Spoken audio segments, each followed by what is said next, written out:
Hi there, we're back again for part two of Reform and Opening. Page 497 in the text, Hua Guofeng succeeded Mao as the Communist CCP chairman. The damage from the Cultural Revolution set the stage for gradual abandonment of the centrally planned economy. Economic policy focused on purchasing equipment and factories from foreign countries to jumpstart industrial production. Here's a picture of Hua Guofeng. Local authorities in Anhui and Sichuan in 1977 and 78 permitted peasants to divide communal land among private households for cultivation. Deng Xiaoping, to replace Hu Yaobang, sought to transform the radical revolutionary party into a reform-oriented and pragmatic one. Deng Xiaoping officially favored pragmatism and realism over ideological correctness and revolutionary zeal. Deng thought that leaders should retire after a certain age and created a mechanism to periodically and peacefully renew political leadership. Officials would spend no more than 15 years at a given rank. For top leadership positions, time in office was limited to 2 5-year terms.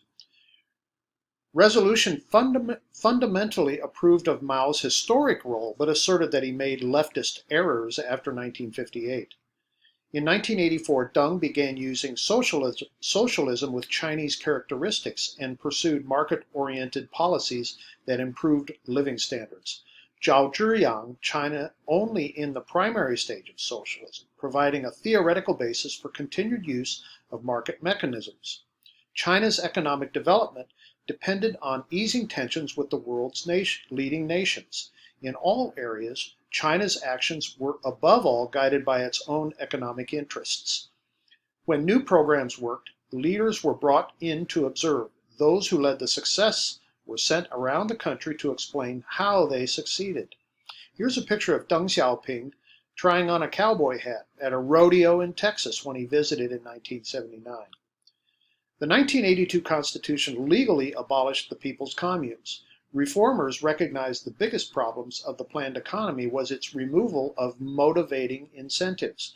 By 1980, farming households were free to work the land however they wanted and to dispose of the surplus as they chose. Agriculture production teams left over from the communes allowed individuals to operate small-scale enterprises. Rural reform policies were largely successful. Farmers opted for the household responsibility system in large numbers. Grain output in 1984 was 33% higher than in 1978. Unbelievable. The government encouraged township and village enterprises, or TVEs. Through much of the 1980s, total production by the TVEs grew at a rate of 30 to 35% a year. The resultant rapid expansion of the non-state sector became the most powerful force propelling China's transition to a market economy.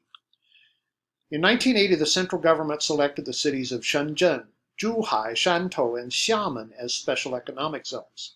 In 1988, the island of Hainan opened as a special economic zone. In 1990, the Pudong area in Shanghai was also declared a special economic zone. And here's a map showing these, where the black arrows are, these are the special economic zones. And you can see that they all are around the coastal areas. And I'm going to stop there in part two, and we'll take it up again in part three.